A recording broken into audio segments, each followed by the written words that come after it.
I'm back. What a lazy day for me. I've been procrastinating, but I just couldn't go to sleep as a failure. I could not. I just couldn't end my day as a failure. It's 2 a.m. right now.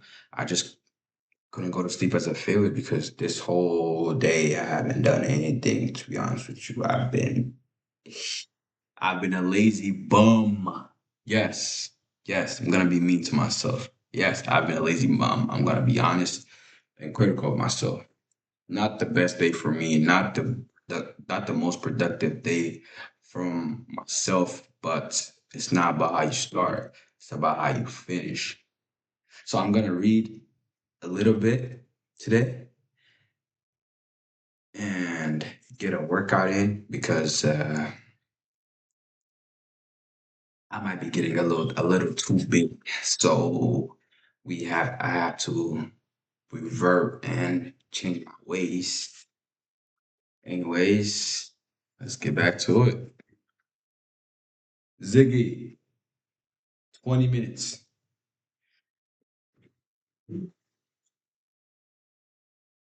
Early Sunday evening, Vince Nasco paid a visit to Johnny, the Wire Santini. Johnny was called the Wire for several reasons, not least of which was not least of which was that he was tall and lean and tough, and he looked as if he was constructed of knotted wires and various gauges. He also had frizzy hair the shade of copper. He had made his bones at the tender age of 15 when, to please his uncle, Religio Faustino, Religio Faustino, Don of one of New York's five families. Johnny had taken it upon himself to strangle a freelance shit and coke dealer who was operating in the Bronx without the permission of the family. Johnny used a length of piano wire for the job. This display of initiative and dedication to the principles of the family had filled Don Religio with pride and love, and he had wept for only the second time in his life, promising his nephew the eternal respect of the family and a well-paid position in the business. Now Johnny Dwyer was 35, lived in a $1 million beach house in San Clemente. The 10 rooms and 4 baths had been remade by an interior designer commissioned to create an authentic and expensive private art deco retreat from the modern world. Everything was in shades of black, silver, and deep blue, with accents of turquoise and peach. Johnny had told Vince that he liked Art Deco because it reminded him of the Roaring Twenties, and he liked the 20s because that was the romantic era of legendary gangsters. To Johnny the Wire, crime was not just a means to make money, not simply a way to rebel against the constraints of civilized society, and not only a genetic compulsion, but it was also and primarily a magnificent romantic tradition. He saw himself as a brother of every eye patched, hook handed pirate who ever sailed in search of plunder, of every highwayman who had robbed a mail coach, of every safecracker and kidnapper and embezzler and thug in all the ages of criminal endeavor. He was, he insisted, mythical kin to mythical kin to Jesse James, Dillinger, Al Capone, the Dalton Boys, Lucky Luciano, and legions of others, and Johnny loved them all. These legendary brothers in blood and theft. Greeting Vince at the front door, Johnny said, come in, big guy. Good to see you again. They hugged. Vince didn't like hugging. but he had worked for Johnny's uncle Religio when he lived back in New York, and he still did a West Coast job for the Faustino family now and then. So he and Johnny went back a long way, long enough that a hug was required. You're looking good, Johnny said. Taking care of yourself, I see. Still mean as a snake? A rattlesnake, Vince said, a little embarrassed to be saying such a stupid thing, but he knew it was the kind of outlaw crap that Johnny liked to hear. Liked to hear. Hadn't seen you in so long. Hadn't seen you in so long. I thought maybe the cops busted your ass. I'll never do time, Vince said, meaning that he knew prison was not part of his destiny.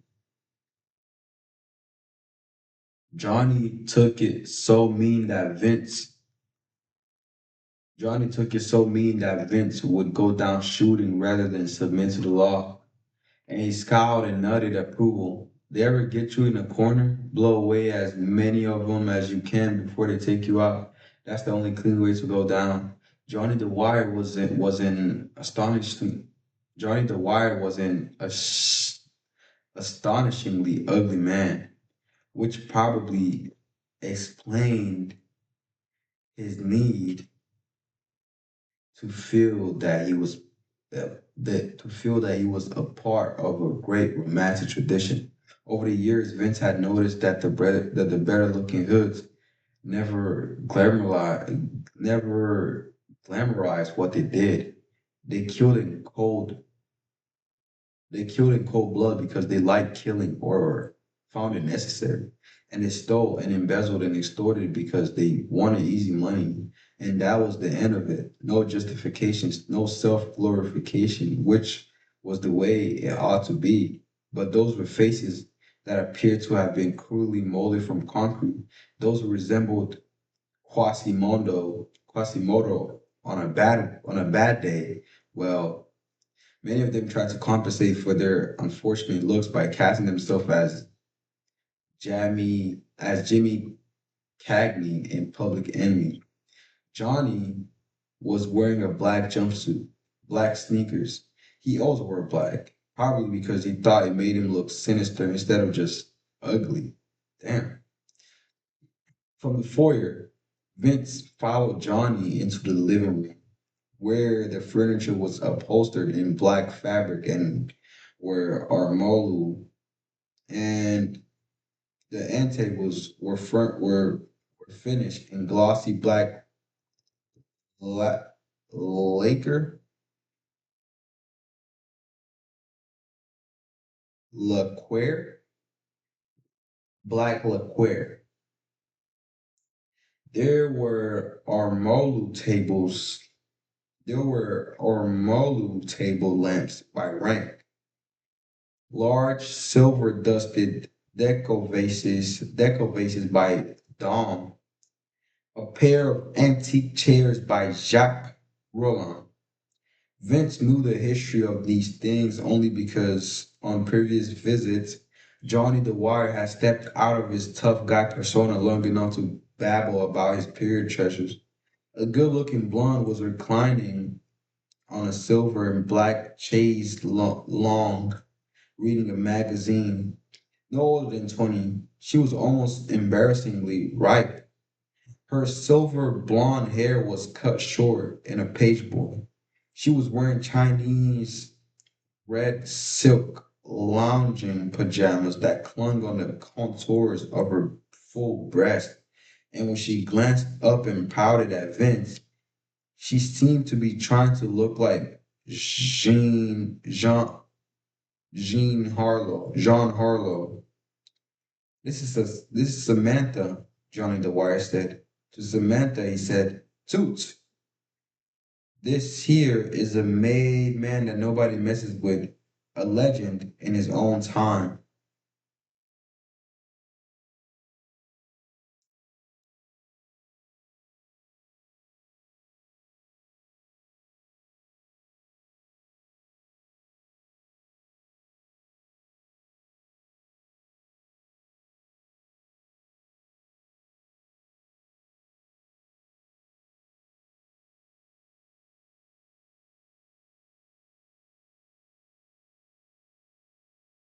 Hmm.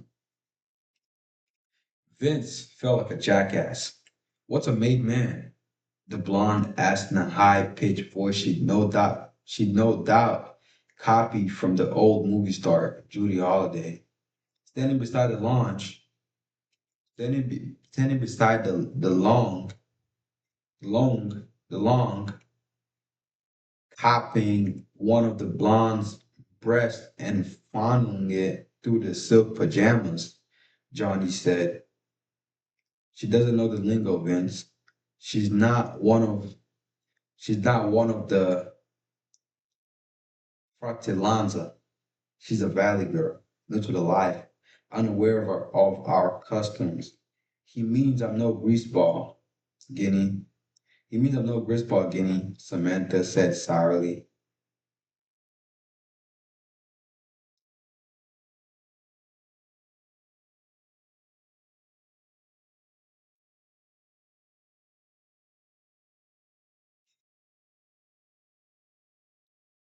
Johnny slapped her so hard that he nearly knocked her off the chase lawn. You watch your mouth, bitch. She put her hand to her face and tears shimmered in her eyes. In a little girl voice, she said, Sorry, Johnny. Stupid bitch, he muttered. You know what gets into me, she said. You're good to me, Johnny, and I hate myself when I act like that. To Vince, it appeared to be a rehearsed scene, but he supposed that was just because they've been through it so many times before, both privately and publicly. From the shine in Samantha's eyes, Vince could tell that she enjoyed being slapped around. She smart mouthed Johnny just so he'd hit her. He'd hit her. Johnny clearly liked slapping her too. Vince was disgusted. Johnny the Wire called her a bitch again, then led Vince out of the living room and into the big study, closing the door behind him. He winked and said, She's a little uppity, that one, but she can just about suck your brains out through your cock. Half sickened by Johnny Sartini's sleaziness, Vince refused to be drawn into such a conversation. Instead, he withdrew an envelope from his jacket pocket. I need information. Johnny took the envelope, looked inside, thumbed casually through the wad of $100 bills, and said, "What you want? You got what you want. You got." The study was the only room in the house untouched by Art Deco. It was strictly high tech. Sturdy metal tables were lined up along three walls, and eight computers stood on them, different makes and models. Every computer had its own phone line and modem, and every display screen was aglow. On some screens, programs were running. Data flickered across them or scrolled from top to bottom.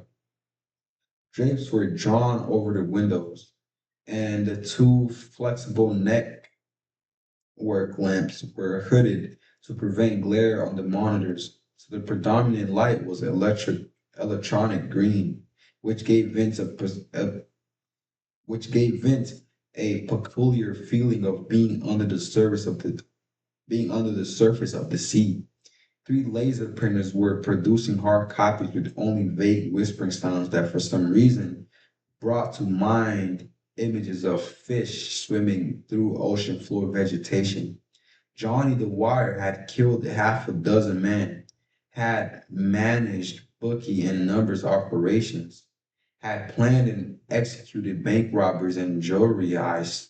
He had been involved in the Faustino family's drug operations, extortion rackets, kidnapping, labor union corruption, record and videotape counterfeiting, interstate truck hijacking, political bribery, and child pornography.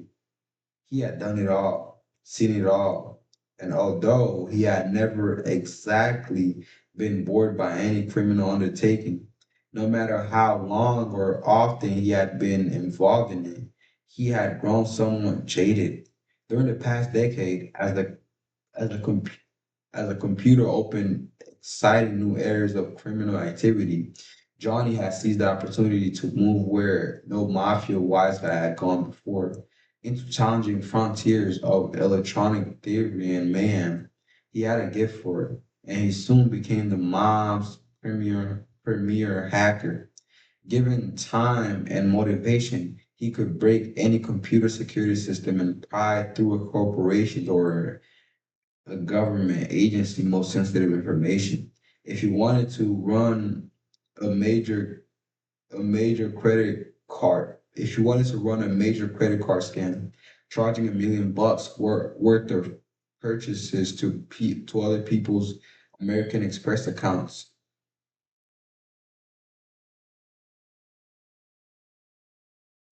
Johnny the Wire could suck some suitable names and credit histories of out of TRW's files and matching card numbers from American Express databanks, and you were in business. If you were a don under indictment and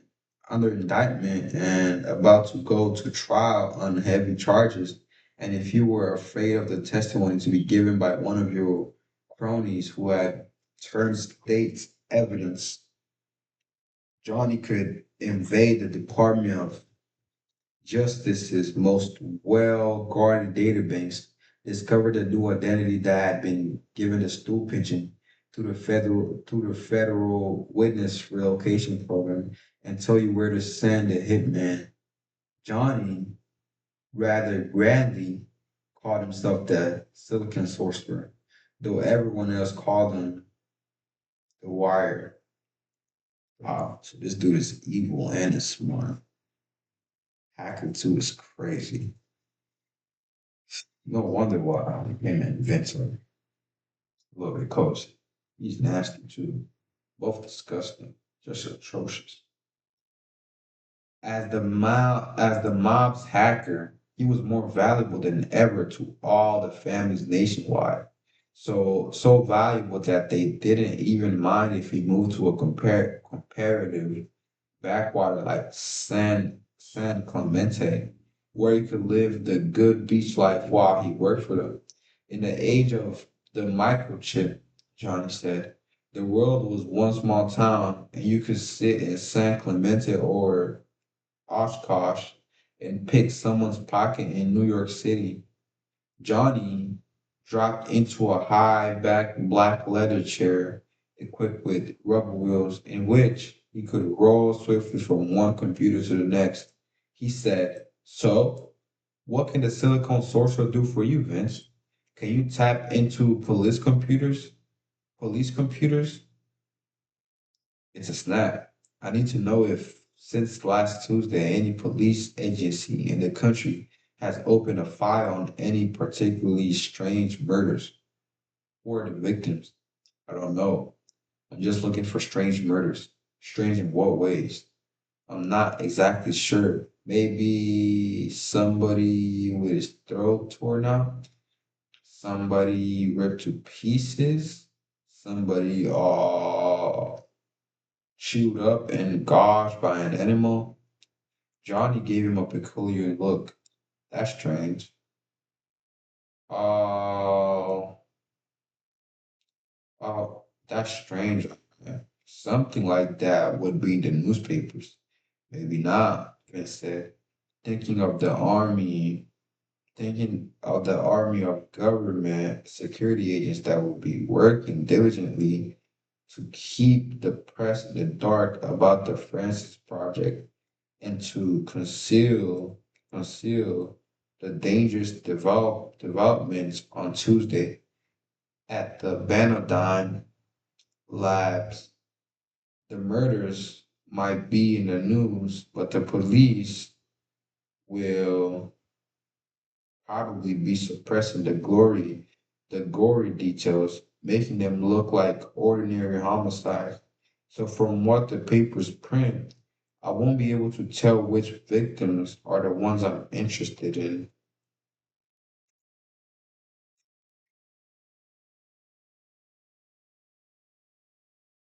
All right, can do. You'd also better prowl around at the county animal control authority to see if they're getting any reports of the unusual attacks by coyotes or cougars or other predators. And not just attacks on people, but on livestock, cows, sheep. There might even be some neighborhood, probably on the eastern edge of the country, of the county, where a lot of family pets are disappearing or being chewed up real bad by something wild. If you want to cross that, I want to know. Johnny grinned and said, "You tracking down a werewolf?" It was a joke. He did not expect or want an answer. He had not asked what his information was needed, and he would never ask because people in their line of work did not poke into each other's business. Johnny might be curious, but Vince knew that the wire would never indulge his curiosity. Vince was unnerved by the question, but by the grin. The green light was from the computer screens was reflected by Johnny's eyes and by the saliva on his teeth and to a lesser extent by his wiry copper colored hair. To a lesser extent by his wiry copper colored hair. As ugly as he was to begin with, the eerie luminescence made him look like a revived corpse in a Romero film. Vince said, "Another thing, I need to know if any police agency in the county is running a quiet search for a golden retriever." A dog? Yeah. Cops don't usually look for lost dogs. Ziggy, stop. I know, Vince said. This dog got a name? No name. I'll check it out. Anything else? That's it. When can you put it together? I'll call you in the morning, early. Vince nodded. And depending on what you turn up, I might need you to keep tracking these things on a daily basis. Child's play, Johnny said, spinning around once in his black leather chair, then jumping to his feet with a grin. Now, I'm gonna fuck Samantha. Hey, hey, you wanna join in? Two studs like us going at her at the same time, we could reduce that bitch to a little pile of jelly, having her have her begging for mercy. How about it? Vince was glad for the weird green lightning because it covered the fact that he had gone ghost pale. The idea of messing around with that infected slut, that diseased whore, that rotting and festering route healed pump was enough to make him sick. He said, "Got an appointment I can't break." Too bad, Johnny said. Vince forced himself to say, "Would have been fun. Maybe next time." The very idea of three of them going at it, well, it made Vince feel unclean. He was overcome by a desire for a steaming hot shower. So Vince can go around killing people and just slashing their throats and kissing their foreheads. But this weirds him out. That's crazy. I mean, I mean, I guess, but I'm gonna leave it there. A quick recap of what I read. Vince went to visit his friend, or I guess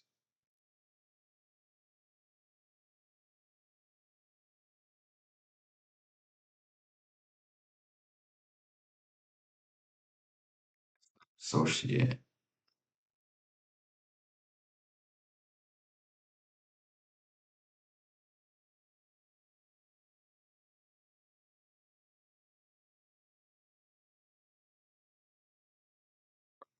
Just his friend, I guess, Johnny, who is an Italian gangster turned to a hacker. And Vince went to him for information just to ask if there was any information in the police agency that they were, you know, on the lookout for the murders, or if they were searching uh, for Einstein, if there was any lost dog in their system. Yeah.